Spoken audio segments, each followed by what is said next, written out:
here on a cool Friday evening. My name is Jenny Krestov. I am one of the faculty members on campus. I do teach the astronomy classes, occasionally a physics class. And if you came here in elementary school, I may very well have given you the planetarium show back in the day because I've been here for a very long time. I am delighted to be able to introduce my colleague this evening. Barbara Falkowski has been my colleague here in the planetarium, and it has been the two of us running this planetarium for the last decades, 13, 14, dating us. Anyway, so Barbara and I are the planetarium here at the college, and I'm delighted this is Barbara's first ever presentation as part of the Conversation with the Stars series. And I do want to say that this is generously funded, this program, by the GCC Foundation. If you've never heard of it, look it up. They do great things. But Barbara this evening is going to be talking on how scientific data is taken and visualized, and how we can use our senses to really grasp scientific data. A little background, you've been with us since 2010? Actually, 2007, I was teaching a class. That was my first job here, the astronomy lab. Right. So she was astronomy faculty, my colleague at the beginning, and then segued into working with the physics department and the planetarium. But you've got your undergrad in astronomy and physics from CSUN and your master's in astronomy from CSUN. And we are lucky enough to have her here. So I will let Barbara take it away from here. You just tell me when you want me to put the seat back. Okay, thank you. You guys hear me okay? All right, just want to make sure. I can't always hear myself through the microphone. So, like Jenny said, I've been here a while. My talk's going to be a little different than some of the ones we've had before. It's been a while since I've actually done any real science research, but when Jenny proposed that I do one of these presentations, I thought, well, what am I going to talk about? And one of the things that I realized I've been consistently working with is how to represent data. By data, I mean a broad spectrum of things, from numbers to images, basically anything you get out of any sort of scientific instruments. So just to give you an example, when I started working here in the planetarium, at the time I was teaching a class, I brought them in, I started to talk to the technician who was working here at the time, and he said, if you have any images you want to show on our system, go ahead and bring them in and we'll, format them and put them up. And then he pointed to a student and said, that one right there is photoshopping an image for the dome. It's going to be, I forgot what it was, some nebula. I just had this moment of shock, because that was in the day when photoshopping was mostly like cutting someone's head out of a picture and like putting it on a horse or something. I thought, photoshopping, were you guys corrupting data or something? And then he explained to me, the projection system we have, it's a different one than we have right now, said it really washes out all the colors, so you have to brighten them just to make them look correct. And it kind of dawned on me that maybe what I'm seeing isn't exactly like what came out of an instrument or a camera, that there are things that go on between the moment that some data is taken to the moment that you're seeing it as a picture or a graph or something like that. So I'm going to show you some examples of what we do with scientific data to make it easy to understand and kind of attractive to look at. And we'll actually go into some other aspects of displaying data that uses other senses.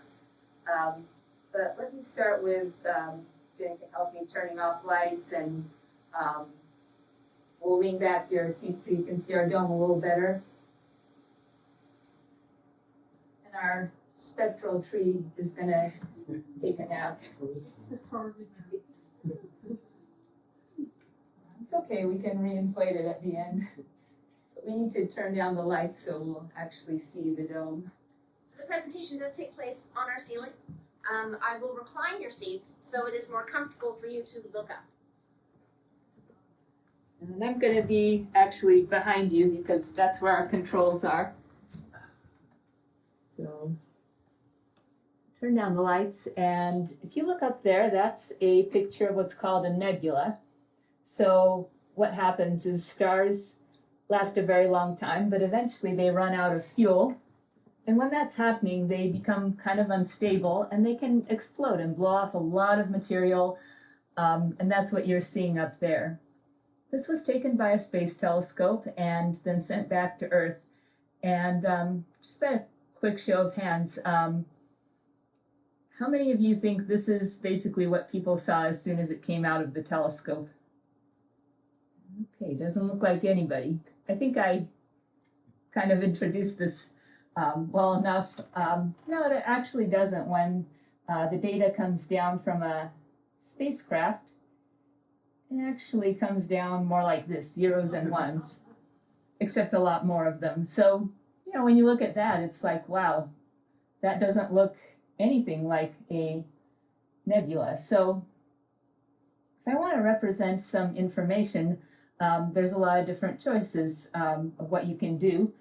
And you know, if it's very simple data, you can do very simple things with it. I'll give you an example of something very easy in a way. I'm going to take a look at a few of Jupiter's moons. Jupiter has over 90 moons, but there are 4 which are very famous, and they're the 4 that wind up in textbooks a lot. If I want to display some data about these moons, if it's just a very small amount, I can just put them in a table. So here I've just, you know, done what's done in a lot of textbooks. I put the diameter, and it's just a number of kilometers. For those who aren't familiar with kilometers, they're about half a mile each. That's an approximation. But I thought, well, those numbers are kind of familiar to us. It's in the thousands. If you were raised in this country, okay, maybe not the most familiar unit, but it's not like too strange. And then I wanted to put the mass. So mass is related to weight. It's basically a count of how much stuff something is made of. And when I looked up the numbers, I saw, oh, it's like a 22-digit number of kilograms. That's not very good. So I put it as Earth masses. So what fraction of the mass of the Earth is it? So you can see like the moon Io is 0.015 the mass of the Earth. So it would be much lighter if you could weigh them side by side. But that's not so important. My point was basically if you have very small amounts of numbers, you can actually display them as numbers and people kind of know what's going on. But a lot of times that's not the case. So you probably remember something like this from elementary school. You're given a list of numbers, 2 lists of numbers actually, and you're told put a dot wherever you know those numbers direct you. So like 0 and 3. So hopefully they labeled this axis for you. I realize I forgot. So this would be the x-axis. You find 0 and then you move up 3. And you know, if your teacher's trying to be kind of fun, maybe it makes a little shape. So we've all done that exercise, or at least most of us at some point, where you know you drew a little picture. That's another way to show numbers. Depending on what they represent, this may not be your favorite way of showing them. We have different types of graphs like bar graphs. So let's say you had some event, you sold some soda, and you wanted to see how many people bought Coca-Cola, how many people got Pepsi. Do you guys notice anything weird about this graph? Anything stand out as kind of maybe not quite right? Colors, yeah, we usually use red for Coca-Cola and blue for Pepsi. So here's an example of where you kind of have to think about how are you presenting this data. It's not just, you know, throw it in a spreadsheet program and something pops out. Now for soda, we kind of laughed at it. Okay, this is silly. But if you think about colors and what they may represent to people, let's say the Dodgers and the Angels, blue and red, right? People are very passionate about their sports teams. If it shows the other team seems to be doing better, but wait, you're like, oh no, this is not that team's color. It suddenly looks like maybe somebody's trying to mess with you. Or if you want to take it a step further, Democrats and Republicans, you know, you mess up the color, somebody's going to be, are you trying to blame that on my party? So colors do matter, and it matters kind of what people expect. And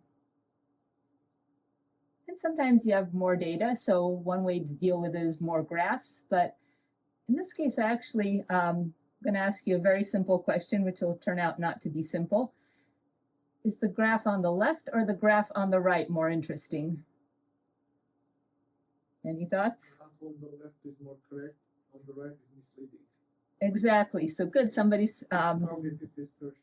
aware of this. Exactly. So this one is zoomed in. If you look, this starts at 42. This one starts at 0. So on occasion, you may want to zoom in on a graph if there's a very small difference and you want to show that it actually matters. But most of the time, if somebody cuts off a graph like this, kind of zooms in on it, and it looks like there's a huge difference, they're trying to mess with you. They're trying to fool you. So there are a lot of things we can do with graphs that just aren't very nice and can be misleading. And people don't really appreciate that. So just a few things to kind of put in your mind. But let's say we had, maybe this was from an event and we had 10 of them in a year. We could put up 10 graphs here, but that would kind of clutter our space. So sometimes people will do something else. They will do essentially a 3-dimensional bar graph. So you'll have like different types of soda versus the month the event took place, and the height of the graph tells you how many were sold. But if you look at that, it's kind of hard to see all the bars at once, and I tried to make them not transparent, and it looked even worse than this, so I'm showing you the least ugly version of that. And no matter how you rotate it, it's kind of awkward. So as far as what can be done with that, one solution you can do is, instead of making a bar graph, you can actually take this. So let's say if this was, for example, types of soda, and this was the date they were sold, you could actually flatten all that down, and then we could basically choose colors to represent, in that example, soda sales. Now, if this is starting to sound a little weird, I'm going to kind of take a step back and show you something that you've probably all seen, a coloring book page. So you get an outline, it's all white with black lines, and then you get to choose colors. So on occasion, you'll get one which has numbers on it, and they kind of tell you what color to use, but mostly they just leave it up to you. So this is a poinsettia plant. They're very popular right now. But it could be up to us to choose whatever color we make it. We don't necessarily have to follow anyone's directions. So we'll just ask you, what kind of color would you make the flowers on this? Red. A lot of people like red, and leaves. In green, yeah. The plant pot, we could have different choices. But you could choose, all sorts of colors for the pot. You could also go a little bit more creative and say, well, I'm going to choose to draw the white poinsettia. And that's actually a real color. There are white ones, there are pink ones. Or, you could just let your imagination go wild and play with colors, and people could do that for a number of reasons. There was an artist named Andy Warhol who was kind of notorious for putting weird colors on things. I remember seeing his pictures with like Marilyn Monroe with green hair and blue skin and things like that. So the point is, you can make different choices. But one of the questions that may come up is, why are you choosing this or that? I did show this for a minute. This is actually the picture it was taken from. There's a nice website called unsplash.com where people put up photos for other people to use. So if you ever want photos that people haven't put any restrictions on, it's kind of a nice site. So, by the way, that picture, because that was the original photo doesn't mean that's even exactly how it looked when that was taken. But going back to like simple bar graphs, you know, we can choose some colors, just like we did with the coloring book, except we'll match them to the numbers. So if this was like soda sales, you know, maybe one soda sold 10 units that day, this one sold 5. These would have been the heights of the bar graph, but we're just using color instead. And again, you can choose different colors. So here's just a few examples of color schemes you can use. Now when I looked at that, for a moment I thought I saw a pattern here and there. Just curious how you guys feel about this. Does the middle one look like it shows any pattern to anyone? Not really. It's spectrum. It's kind of scattered. What about the one on the left? Anyone see anything in it? How about the one on the right? For some reason, to me, it stood out like there was a kind of a stripe in the middle, but maybe that's just me. But in any case, you can do these different representations, and you may have, again, different reasons. Like here, the value is shown by color. Here it is too, but it's also, there's kind of a shading. And if you look, the darkest colors are sort of for the middle numbers. So if somebody really wanted to emphasize what's kind of the middle value versus the extremes, they might use something like this. The problem with this is some people have a hard time telling blue and green apart. So if you're one of those people, you might not really be able to see the difference between like a 7 and a 3. Another option is to just go black and white and gray, and then you don't have to worry about people's ability to perceive color.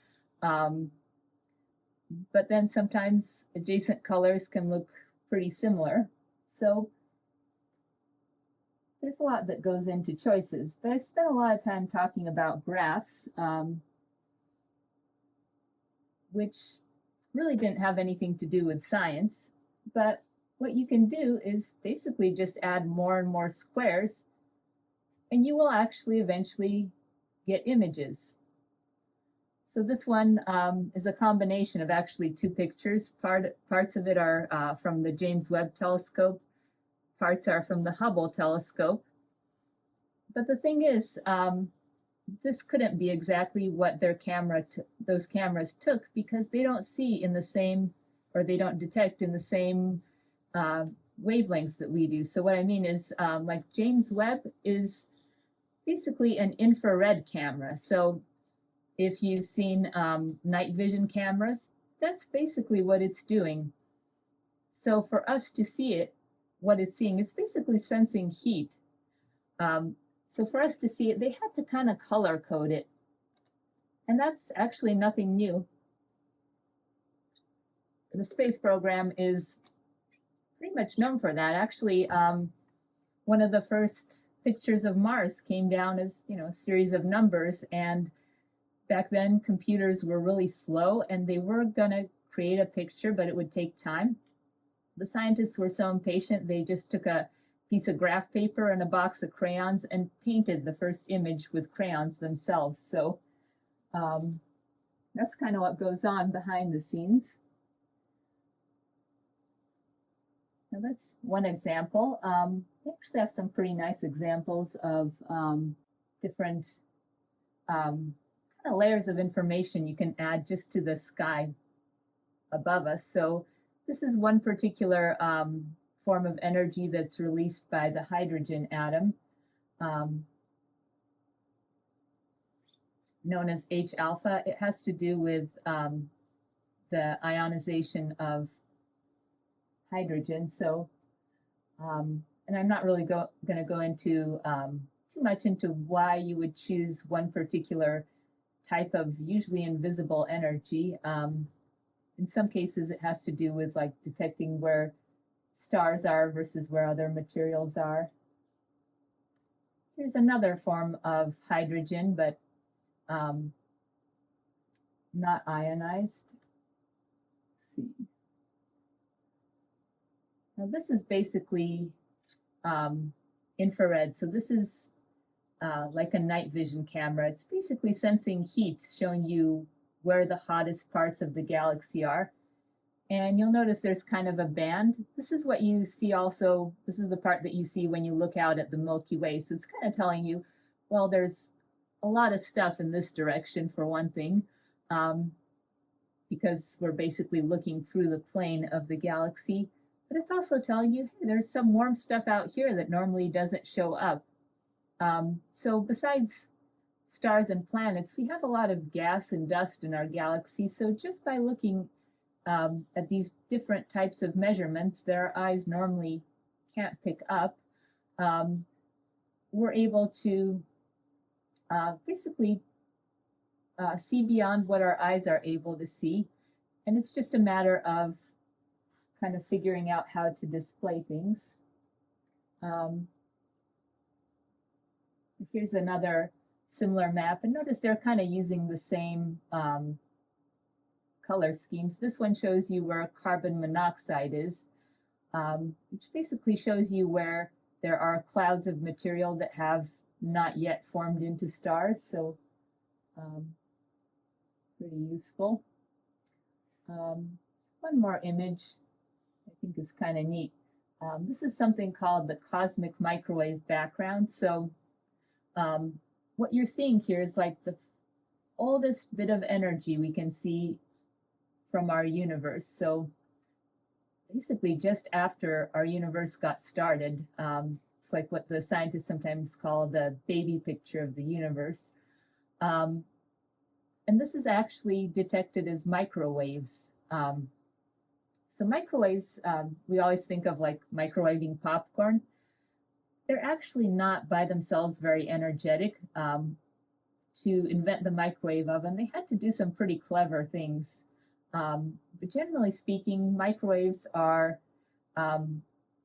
pretty like mild forms of energy. So it wasn't very easy to detect, but once people were able to kind of pick up on these very small amounts of radiation left over from the beginning of the universe, they were able to kind of map what's coming from which direction. And the big thing that they observed here was, hey, it's not perfectly uniform. The universe is kind of lumpy, which is actually a good thing. If all of matter and energy were spread out uniformly, we wouldn't have stars or planets. So that's just some applications of different types of kind of color coding. I'm going to send us over to Mars for another example. So it sounds like I've been very happy with two-dimensional flat graphs of things. Actually don't have anything against three-dimensional data, but it has to be done right. So if you're going to print out a graph, you probably want something that actually looks good flat.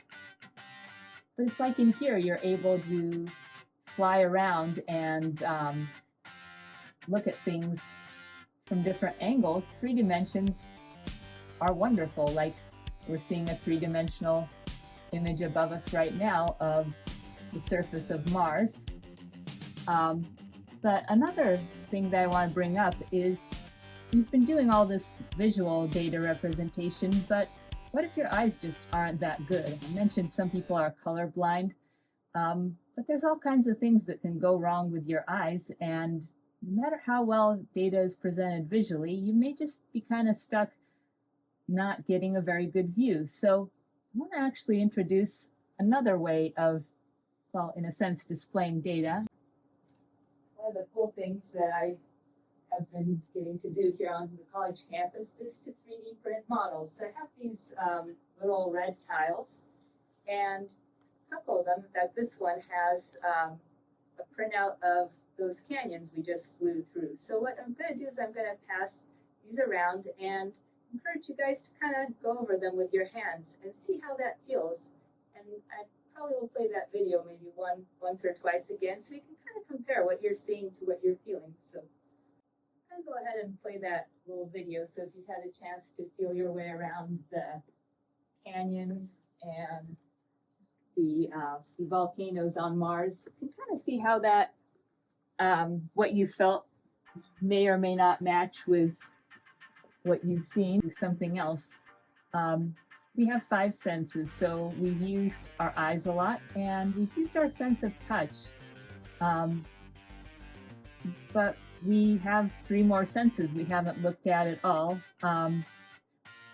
Weirdly enough, taste can actually be used to visualize things, but I think it's kind of limited in resolution. I remember hearing about an experiment where somebody put this kind of stimulator device on their tongue and a camera on their head, and the camera was tracking the movement of a ball, and the little thing on their tongue was kind of stimulating different parts of their tongue, so it was kind of graphing the motion of the ball, and they could somehow taste that. It sounded very strange, but it seemed to work, so not really out of the question.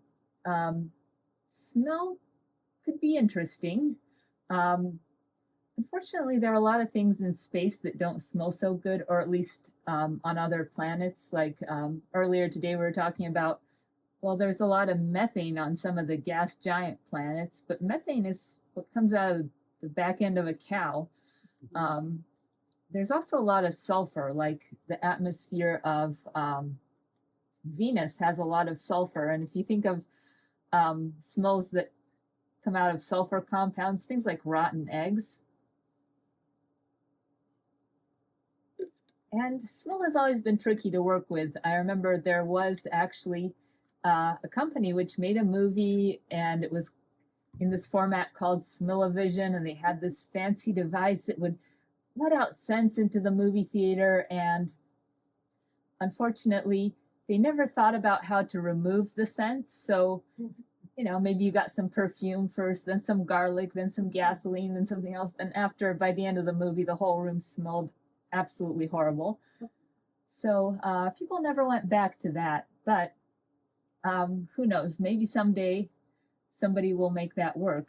But our sense of hearing is actually an interesting one to use. In fact, a couple months ago, we had a talk about different parts of spectra and also using hearing versus vision and how the two senses kind of differ. Turns out that there are quite a few people who benefit from hearing data, and some data, just the way it comes down from satellites or other spacecraft, lends itself very well to converting to sound. So there are some scientists out there, astronomers, who are either blind or very visually impaired, and they actually rely on their hearing quite a lot. So I'm going to give you some examples of that, something called sonification, where they take an image and they take the brightness and color and or position of different things in the image and convert them to sounds, basically taking pitch and loudness out of visual data. They do that with some considerations. So like, you know, when we were making graphs, I pointed out, made this big thing about, oh, be careful which colors you use. Well, with sonification, you don't want to make something that sounds really terrible. So there's a little bit of art involved, but I'll let you have a listen to a few of these